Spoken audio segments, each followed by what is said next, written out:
اللہ اللہ اللہ الحمد للہ وکفا وسلام علی عبادہ الذین اصطفى اما بعد فاعوذ باللہ من الشیطان الرجیم بسم اللہ الرحمن الرحیم وَلَقَدْ كَرَّمْنَا بَنِي آدَمَ وقال رسول اللہ صلی اللہ علیہ وسلم لا يؤمن احدکم حتی يحب لأخیہ ما يحب لنفسہ۔ آج یکم مئی ہے اور یکم مئی عالمی یوم مزدور کے نام سے منایا جاتا ہے۔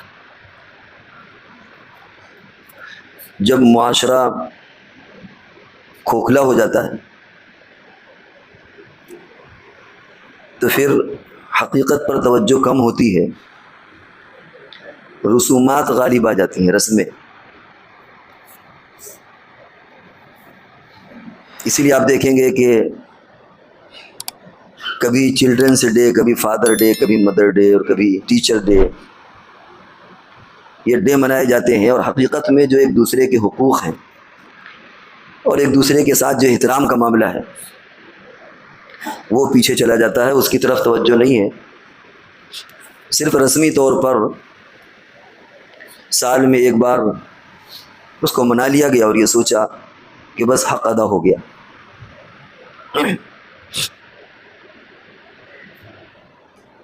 ایسے وقت میں نمازی بھی تو شعور ہونا چاہیے کہ نماز کہاں پہ پڑھنا ہے آدمی کو۔ پوری مسجد بھری پڑی ہے، ذہن منتشر ہوتا ہے، وہ بھی صلاۃ التسبیح غالباً پڑھ رہے ہیں یا کیا ہے۔ تو جب رسومات غالب آ جاتی ہیں تو حقیقت زندگی سے نکل جاتی ہے۔ ابھی آپ نے پڑھا ہوگا اخبار میں کہ ایک وکیل نے چھلانگ لگا دی کچہری سے اور جان دے دیا، اور اس نے سوسائڈ نوٹ پر یہ لکھا کہ بھائی میرے باپ نے مجھے ہر وقت بے عزت کیا اور بچپن میں یہ مارا اور وہ میں نے یہ کیا، اور اس لیے میں عاجز ہو کر کے جان دے رہا ہوں۔ اب کسی نے اس کو غلط کہا، کسی نے اس کو غلط کہا، لیکن کمی دونوں جگہ رہ گئی۔ من لم یرحم صغیرنا ولم یوقر کبیرنا۔ اس پس منظر سے ہٹ کر کے کوئی بھی ہو، باپ کی ذمہ داری ہے کہ بیٹے کی عزت نفس کا خیال رکھے۔ ہر ایک کی سیلف رسپیکٹ ہوتی ہے، ایک اس کی عزت ہوتی ہے، چھوٹا ہو یا بڑا ہو۔ تو اسے کہاں تنبیہ کرنا ہے، کہاں ڈانٹنا ہے، کہاں مارنا ہے، یہ باپ کی ذمہ داری ہے۔ نہیں کہ ہمارا بیٹا ہے، بچہ ہے، جہاں چاہا اس کو تنبیہ کر دی، اس کے دوستوں کے سامنے، گلی میں، اسکول میں، جہاں چاہا مارا، جیسے چاہا مارا، یہ غلط ہے۔ اور دوسرا اس کا پہلو یہ ہے کہ بچوں کو بھی سمجھانے کی ضرورت ہے کہ تمہارے ماں باپ سے بڑھ کر دنیا میں کوئی تمہارا ہمدرد نہیں ہے، لہذا اگر مار بھی دیا تو کون سی بڑی بات ہو گئی۔ ماں باپ کی مار سے یہ فائدے ہیں اور اس طرح نکھار پیدا ہوتا ہے، اور ماں باپ ہو یا استاد کی مار کوئی بے عزتی نہیں ہوتی۔ وہ گھر کے کمرے میں مارے یا میدان میں مارے، دوستوں کے سامنے مارے، اسکول میں کہیں پر بھی، باپ تو باپ ہوتا ہے، استاد تو استاد ہوتا ہے۔ کہیں اگر پٹائی کر دے تو یہ کب سے بچوں میں پیغام جانے لگا کہ یہ بھی کوئی بے عزتی ہے کہ باپ بیٹے کو ڈانٹ دیا، مار دیا، استاد ڈانٹ دے مار دے تو بے عزتی۔ یہ تصور کیسے ہو گیا کہ ہماری بے عزتی ہے؟ یہ تو ایک نکھار ہونا چاہیے، بلکہ فخر ہونا چاہیے کہ ہمارے باپ نے ہمیں مجمع عام میں بھی ڈانٹ دیا ہے اور اس کو ہمارے اوپر اتنا بھروسہ ہے، یا استاد نے سارے بچوں کے سامنے ہم کو ڈانٹ دیا مار دیا تو استاد کو ہمارے تعلق سے اتنا بھروسہ ہے، اتنی محبت ہے۔ تو تعلیم اور ادب اور یہ دینا چاہیے، لیکن نہ ادھر اور نہ ادھر، احتیاط دونوں طرف نہیں ہے، اور آدمی کوئی اپنا جانی نقصان کرتا ہے اور کوئی اس کے صلے میں زندگی بھر پچھتاتا رہتا ہے۔ تو بہرحال بات نکلی تھی یوم مزدور کے نام سے۔ آج بھی یوم مزدور ہے، پوری دنیا میں یوم مزدور کے نام سے منایا جا رہا ہے، لیکن عجیب لطف یہ ہے کہ اس دن کا خود مزدوروں کو پتہ نہیں ہے، کہ مزدوروں کو خود معلوم ہو کہ آج یوم مزدور ہے، ہمارے حقوق کیا ہے۔ یہ بھی منانے والے وہ ہیں جو مزدوروں کا استحصال کرتے ہیں، ایکسپلائٹیشن کرتے ہیں، ان کے حقوق ادا نہیں کرتے، وہی اس دن کو بھی منا رہے ہیں اور اسے الگ الگ عنوان سے کیش کر رہے ہیں اور اس سے اپنا فائدہ اٹھا رہے ہیں، اور مزدوروں کو بیچاروں کو پتہ ہی نہیں کیا ہو رہا ہے، اس کی تاریخ کیا ہے اور کیا حقوق ہے اور کیا۔ 1886 میں یہ تحریک اٹھی تھی شکاگو کے اندر کہ بھائی مزدوروں کی کوئی حقوق ہی نہیں ہے، کوئی 8 گھنٹے کام کرے گا کہ 10 گھنٹے کہ 12 گھنٹے، کوئی ضابطہ نہیں ہے۔ اس وقت ایک تحریک اٹھی اور بہرحال وہ تحریک آگے بڑھی، بڑھتے بڑھتے پھر 1989 میں بڑے احتجاج ہوئے, ہنگامے ہوئے, کچھ جانیں بھی گئیں, اور بالآخر یہ کچھ لوگوں نے جمع ہو کر نمائندوں کے طور پر مزدوروں کے نمائندے جمع ہوئے, اور انہوں نے 1 مئی کو ڈکلیئر کیا کہ بھائی ہم عالمی یوم مزدور منایا جائے گا, عالمی لیبر ڈے آپ اسے کہہ سکتے ہیں. بہرحال ہمیں اس تاریخ سے لینا دینا نہیں ہے. ہم تو اسلامی پس منظر میں دیکھیں کہ ایک دوسرے کے اوپر کیا حقوق ہیں, اور اسی مناسبت سے روایت پڑھی تھی وَلَقَدْ كَرَّمْنَا بَنِي آدم, کہ اللہ نے فرمایا کہ ہم نے بنی آدم کا اکرام کیا ہے, ہم نے اس کو مکرم پیدا کیا, محترم پیدا کیا. اور جسے اللہ کہے کہ میں نے ان کو مکرم اور محترم پیدا کیا ہے تو مہر لگ گئی. ہر انسان ہو, کوئی بھی ہو, کسی بھی مذہب کا ہو, تو اب ہماری ذمہ داری کہ ہم اس کا رسپیکٹ کریں. اور حضور علیہ الصلوۃ والسلام نے اصول بیان کیے ہیں, بہت زیادہ اپنے حقوق کی تعین نہیں کی, کیونکہ وہ سماج کے اعتبار سے, محنت کے اعتبار سے, علاقے کے اعتبار سے بدلتا رہتا ہے. ایک آدمی 10 گھنٹے کام کر سکتا ہے, ہو سکتا ہے کہ نہ تھکے, اور ایک آدمی 6 گھنٹے میں ہو سکتا ہے کہ وہ تھک جائے. کام کی نوعیت الگ الگ ہوتی ہے. ایک آدمی بیٹھ کر کے کسی کو پانی پلا رہا ہے کہ بھائی ٹھیک ہے تمہاری ذمہ داری ہے, جو گزرے پانی پلاؤ. اور ایک سے کہا کہ تمہیں 1 ٹرک مورنگ ہے, تمہیں 3 منزل پر لے جانا ہے, تو ظاہر بات ہے کہ دونوں امپلائی ہیں, لیکن وہ تو تھک جائے گا تھوڑی دیر میں, اسے تھکنا ہی نہیں ہے. تو حضور علیہ الصلوۃ والسلام نے ان چوچلوں کی طرف توجہ نہیں دی کہ 8 گھنٹے ہو. ہم اس کو غلط نہیں کہتے, کیونکہ وہ بھی ایک انتظام کا حصہ ہے. 8 گھنٹے کام ہو یا 12 گھنٹے کام ہو, وہ بھی ایک انتظام کا حصہ ہے. لیکن حضور علیہ الصلوۃ والسلام نے ایسی کوئی تعین اس لیے نہیں کی کہ دنیا میں عجیب عجیب طرح کے کام ہوتے ہیں, عجیب عجیب طرح کی محنتیں ہوتی ہیں. کوئی آدمی 2 گھنٹے میں تھک سکتا ہے, کوئی 10 گھنٹے میں ہی تھکے گا. اگر ضابطہ بنا دیا جائے گا تو یہ تو اس بندے کے ساتھ ظلم ہوگا جس کی محنت زیادہ, اور اس کو اپنے وقت چاہے کم متعین کیا, لیکن محنت زیادہ ہے. پتہ چلا 8 گھنٹے سارے محنت کر رہے ہیں, وہ چاہے وہ کم اس کے لیے محنت والا کام ہو چاہے غیر محنت والا کام ہو. تو حضور علیہ السلام نے اصول دے دیے کہ انسانیت کا احترام کرو, جو اپنے لیے پسند کرو اپنے بھائی کے لیے پسند کرو, مزدور کو اس کا پسینہ خشک ہونے سے پہلے اس کو اس کی اجرت دے دو. یہ آپ نے بنیادی طور پر اصول بیان کر دیے. اب پوری دنیا میں کہیں گرمی, کہیں سردی, کہیں دن چھوٹا, کہیں رات چھوٹا, کہیں نائٹ ڈیوٹی, کہیں دن ڈیوٹی, یہ آپ طے کرو کہ ایک آدمی کتنا کام کر سکتا ہے. اور کام یہ کوئی توہین نہیں ہے, پیشہ کوئی توہین نہیں ہوتی ہے. ایک آدمی جوتا کاٹ رہا ہے, کوئی توہین تھوڑی ہے. بھائی وہ آپ کا جوتا بنا رہا ہے, اس نے جوتا کاٹ کر کے دے دیا, پیسے لے لیے, اس میں کون سی توہین کی بات ہو گئی؟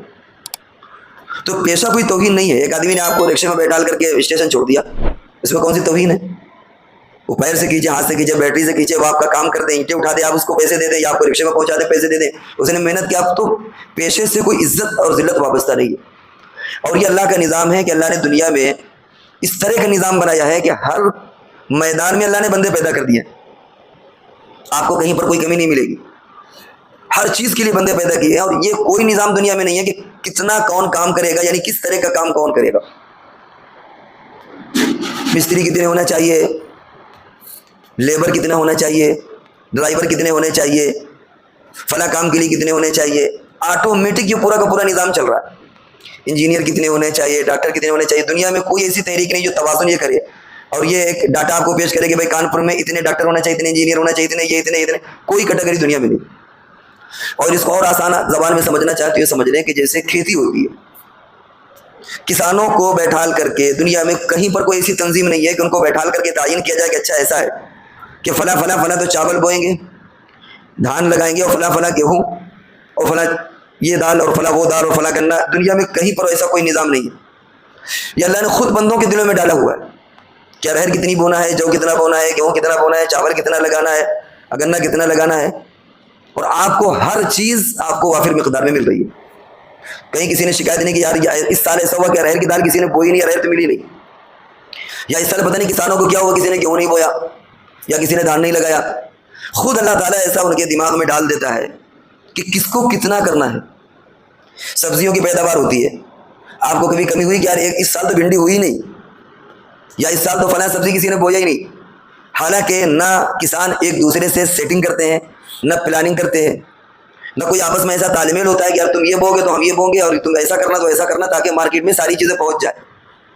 کوئی نظام نہیں. یہ اللہ تبارک و تعالیٰ نے دنیا کا نظام ہی کچھ اس طرح بنا دیا کہ ہر بندہ اپنے مطلب کی چیز بوتا ہے, اور اس کو جو آسان لگتا ہے, اور مارکیٹ میں ساری چیزیں اویلیبل ہیں. چاہے وہ مزدوروں کے اعتبار سے, کام کاج کے اعتبار سے ایک دوسرے کی جو ضرورت ہوتی ہے, یا جو کھیت کی مثال دیا, یہ اللہ کا نظام ہے. یہ بات اس لیے کہی گئی کہ پیشے کے ذریعے سے عزت اور ذلت وابستہ نہیں ہے. کہ صاحب یہ رکشہ چلا رہا تو بے عزت ہو گیا, وہ یہ کر رہا تو مستری کی عزت بڑھ گئی اور لیبر کی عزت گھٹ گئی. اور یہ کوئی ایسا کوئی نظام نہیں ہے.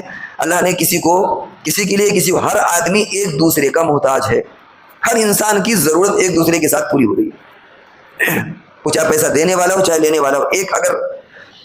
اگر فریق کو آپ ہٹا دیں تو دنیا کا نظام دھڑام برہم ہو جائے. تو معلوم یہ ہوا کہ دنیا کا نظام اللہ تعالیٰ نے اس طرح چلایا ہے. تو اب ہمیں شرعی نقطہ نظر سے سمجھنے کی ضرورت ہے کہ ہم شرعی نقطہ نظر سے ان چیزوں کو سمجھیں. اور وہ یہ کہ ایک تو آپ نے فرمایا کہ بھائی مزدور کا پسینہ سوکھنے سے پہلے اس کی مزدوری دے دو تاکہ آپس میں محبتیں قائم رہیں, پیسے مت روکو.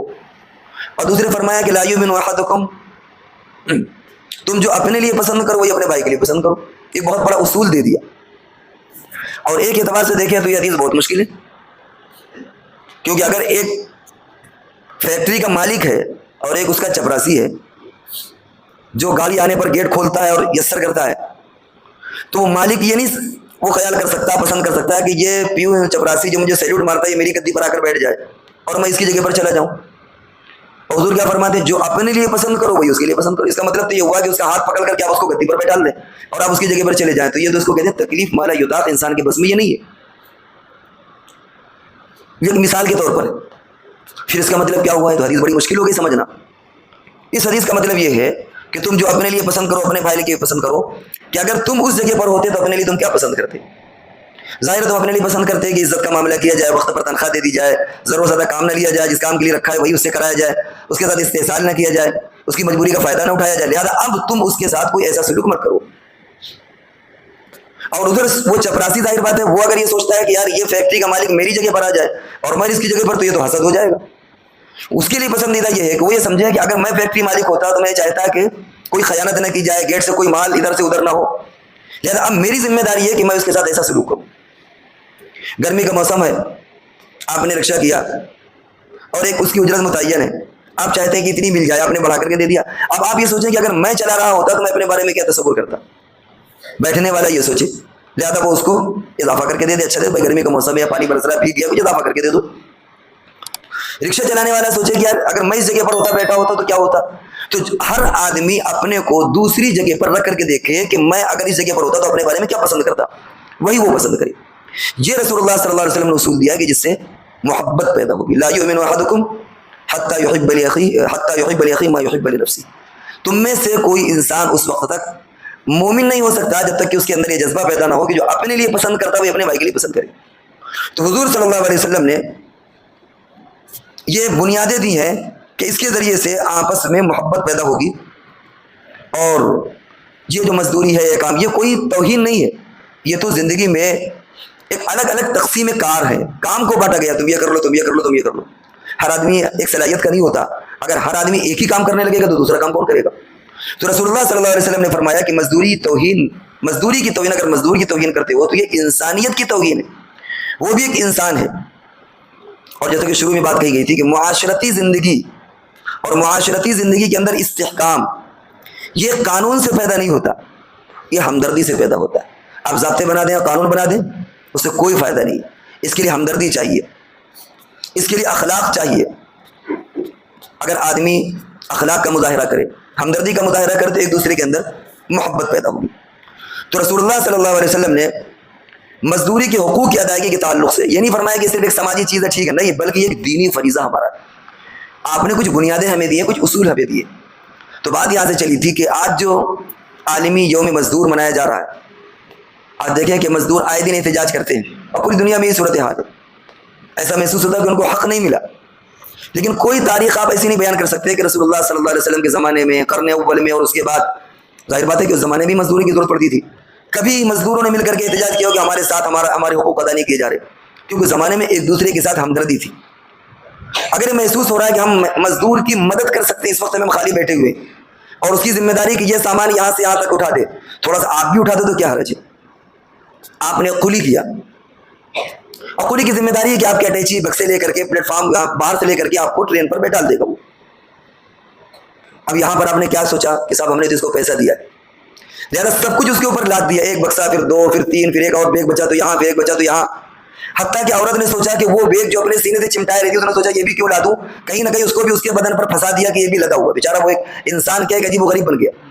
کوئی جگہ اس کی خالی نہیں، یہاں بھی لٹکایا، یہاں بھی لٹکایا، یہ بھی لٹکایا، حتیٰ کہ بس چلے تو پرس بھی اس کو دے دیں کہ یہ بھی ویٹڈ ہے، چلو 100 گرام کا 50 گرام کا یہ بھی تم لے لو. کیوں؟ اس لیے کہ ہم نے اس سے معاملہ کیا 150 روپے کا 200 روپے کا، اس کو تو ہم کو وصولنا ہے. یہیں پر خرابی پیدا ہوتی ہے. یہ انسانیت نہیں ہے، یہ ضابطوں کی کارروائی ہے جس سے کبھی محبت پیدا نہیں ہو. یا اخلاق کا تقاضا یہ ہے، محبت کا اور حقوق کا تقاضا یہ ہے کہ اللہ تعالیٰ نے آپ کو بھی صحت دی ہے. آپ اگر 2 بکسے اس کو لاد سکتے ہیں تو کہہ سکتے ہیں کہ بھائی یہ بیگ ہم خود لا لیں گے یار، کیا چلیں گے پیدل چل کے، ہم تو ویسے بھی کام کرتے ہیں، ایسا تھوڑی ہے. تو اگر تم 2 لاد لو تم زیادہ تمہیں وزن ہو جائے گا.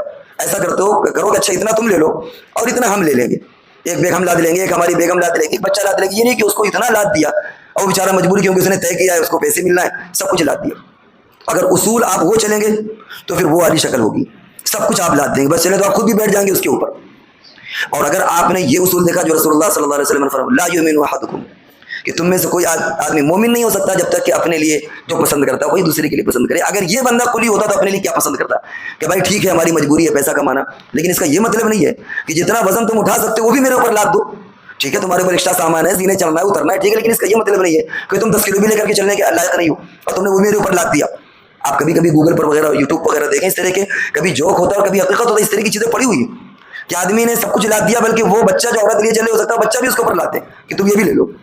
تو اگر ہم اصول کی پابندی اس طرح کریں گے تو خالی اصولوں سے معاشرہ نہیں چلتا، بلکہ معاشرے کے لیے محبت چاہیے، انسانیت چاہیے، ہمدردی چاہیے. اور وہ رسول اللہ صلی اللہ علیہ وسلم نے فرما دیا کہ تم میں سے کوئی اونچا نیچا نہیں ہے، سب برابر ہیں، تقوی کی بنیاد پر تمہیں ترقی ملے گی. اور جو اپنے لیے پسند کرو وہ دوسرے کے لیے پسند کرو، جس ماحول میں ہو، چاہے جس کنڈیشن پر ہو، جو تم اپنے لیے پسند کرو. جو تمہارا سامنے والا، تم یہ سوچو کہ میں اس جگہ پر ہوتا، یہ میری جگہ پر ہوتا، تو میں اپنے لیے کیا پسند کرتا وہی تم کرو. اسی طریقے سے مزدور کی توہین انسانیت کی توہین ہے، اور اس کا اکرام انسانیت کا اکرام ہے. اور اللہ رب العزت نے فرمایا وَلَقَدْ كَرَّمْنَا بَنِي آدم، کہ ہم نے انسانوں کو مکرم محترم پیدا کیا. اسی طرح اور بھی آپ نے فرمایا کہ مزدوروں کی محنت ان کے پسینے خشک ہونے سے پہلے دے دو. ایک تعبیر ہے، کوئی ضروری نہیں ہے کہ پسینہ نکلے، میں اگر سردی ہے تو پسینہ ہی نہیں نکلے گا، یا ہو سکتا ہے کہ ایسا کام ہو کہ پسینے کی ضرورت ہی نہیں. ایک تعبیر ہوتی ہے، یعنی اس نے جو کام کیا بس کام ادھر پورا ہوا اور ادھر پہلے آپ نے اس کی جیب میں پیسے دے دیے، کچھ بڑھا کر کے دے دیے تاکہ وہ خوش ہو جائے. شیخ سعدی علیہ الرحمہ نے لکھا ہے کہ اگر سمجھدار ہو گئے تو مزدور کو تھوڑا زیادہ پیسہ دے دو گے، وہ زیادہ کام کر دے گا تمہارا. اور اگر زیادہ تم نے عقل کی لڑائی تو کرتے رہو، تمہیں اگر امانی پر رکھا تو ٹہلاتا رہے گا. لیکن اگر تم نے 700 کی جگہ 750 دے دیا اور اس کے ملازمت کے ساتھ ساتھ اس کو چائے بھی پلا دیا اور تم نے لسی بھی پلا دی، تو تم خرچ تو کرو گے 50 روپے، لیکن وہ تمہارے لیے اتنا ایکسٹرا کر کے دے دے گا کہ وہ 200 روپے کا کام کر کے دے دے گا، تمہیں کہنے کی ضرورت بھی نہیں پڑے. خوش بھی ہو جائے گا، تمہاری تعریفیں بھی کرے گا. مقصد تعریف کرنا نہیں ہے اور اس نیت سے دینا بھی نہیں ہے. کہیں اگر آپ اس نیت سے اس کو دیں کہ اگر اس کو 50 روپے دے دیں گے تو یہ 200 روپے کا مزید کام کر دے گا، تو یہ بھی رشوت ہو جائے گی، یہ بھی غلط ہو جائے گا. آپ تو اخلاص سے دیں اس کو کہ بھائی یہ بھی انسان ہے، اگر تھوڑا دے دیا تو کیا ہے، لیکن اس کا نتیجہ یہ ہوگا کہ وہ کام چوری نہیں کرے گا، وہ زیادہ کام کر کے جائے گا. اور آپ نے اگر دماغ کی کھیلی تو ٹہلاتا رہے گا، آپ کو 1 ہفتے کا کام آپ کو 10 دن میں کرے گا، آپ کیا کر لیں گے اس کو. تو بہرحال بات سے بات نکلی، بات یہاں ہے کہ جو دنیا میں چوچلے چل رہی ہیں ہم ان کی کوئی وہ نہیں کرتے کہ صحیح ہے غلط ہے، جو کرنا چاہے کرے. چلڈرنس ڈے مناؤ، یہ ڈے مناؤ، تم پورے سال ایک ڈے مناتے رہو، لیکن یاد رکھو کہ سکون نہیں مل سکتا، کسی کا حق ادا نہیں ہو سکتا جب تک کہ تم رسول اللہ صلی اللہ علیہ وسلم نے جو اصول انسانیت کے لیے دیے ہیں ان پر تم چل کر کے نہ دکھاؤ. آج دیکھیے باپ بیٹے سے ناراض، بیٹا باپ سے، کبھی بیٹا باپ کو قتل کر رہا ہے اور کبھی باپ کے تماچے کی وجہ سے بیٹا جان دے رہا ہے. یہ معاشرہ ہے کیا؟ اس سے پہلے باپ پٹائی نہیں کیا کرتے تھے؟ یہ اس بچے کے ذہن میں زہر کسی نے ڈالا کہ باپ بھی کبھی دشمن ہو سکتا ہے. بھائی انداز بیان الگ ہو سکتا ہے، اظہار الگ ہو سکتا ہے، لیکن یہ تو نہیں ہے کہ جو ماں باپ کے دل میں جو محبت اللہ نے ڈال دی وہ کسی اور کے اندر ہو. انداز تربیت الگ الگ ہو سکتی ہے. تو اس بچے کے دل میں زہر کس نے مارا کہ اگر اس نے پٹائی کر دی، پتہ چلا اس کو یاد ہے کہ کولڈ ڈرنک میں نے پی لی تھی تو میرے باپ نے پٹائی کی تھی، اور وہ بیچارہ بھول گیا کہ شاید فریج کی ٹھنڈی کولڈ ڈرنک کی وجہ سے مارا ہو کہ صاحب تجھے ٹھنڈی کولڈ ڈرنک کیوں پی لیا، تم نے بچی ہوئی کولڈ ڈرنک تھی، نزلہ ہو رہا ہے تجھے، تم نے ٹھنڈی کیوں پی لی، اس لیے مارا ہو. اس بچے کو یہ یاد ہے کہ میرے باپ نے 6 سال میں مجھے 6 سال کی عمر میں نے فریج سے کولڈ ڈرنک پی لی تھی تو مجھے باپ نے مارا تھا. تو یہ معاشرہ ہمارا کھوکھلا ہو گیا. اس لیے ہمیں سمجھنے کی ضرورت ہے. بچوں کو بیٹھا لیے، گھر میں بیٹھیے، قرآن کی تعلیم کریے، ایک دوسرے کو حقوق کو سمجھائیے. بچوں کو سمجھائیے کہ اگر ہم کبھی مار دیں تو یہ بتاؤ کہ کون ہے دنیا میں جو ہم سے بھی زیادہ تمہیں پیار کرتا ہو. اس لیے بچوں کو سمجھانے کی ضرورت ہے. اس مار کو برداشت کرنے کی عادت ڈالو کہ مار بھی تمہارے لیے رحمت ہے. بھول جاؤ گے بعد میں کہ کوئی ڈانٹنے والا مل جائے، بھول جاؤ گے کہ کوئی نام پکارنے والا مل جائے. ایک بہت بڑے بزرگ ہیں، بڑھاپے میں اپنے گاؤں گئے، غالباً دارالعلوم کے محدث تھے. کسی بوڑھی خاتون نے ان کو نام لے کر کے پکار دیا، وہ اچھل گئے کہ برسوں کے بعد میں نے اپنے نام سنا ہے. ورنہ کوئی کہتا ہے شیخ الحدیث، کوئی کہتا ہے شیخ التفسیر، کوئی کہتا ہے حضرت، کوئی کہتا ہے یہ. نام لینے کے لیے کہ انور نام لینے کے لیے میں ترس گیا کہ کم سے کم کوئی میرا نام تو لے لے. آج آپ تصور کریں آپ بوڑھے ہو اور آپ سے بوڑھی کوئی عورت آپ کو نام لے کے پکارے آپ کو مزہ نہیں آ جائے گا. تو یہ سب ایک تعبیرات ہوتی ہیں. ہمیں اپنی معاشرتی زندگی گزارنے کے لیے ہمیں رسول اللہ صلی اللہ علیہ وسلم کے اصولوں پر چلنا ہوگا, گہرائی سے ہمیں سوچنا ہوگا. باقی جو کچھ بھی ہو رہا ہے ہم اس کے بارے میں ہم نہیں کہتے کہ کیا ہے, ٹھیک ہے دنیا اپنے رخ پر کر رہی کریں. ہمارے لیے تو اسوہ اور نمونہ رسول اللہ صلی اللہ علیہ وسلم کی زندگی ہے. اللہ تبارک و تعالی ہم سب کو عمل کی توفیق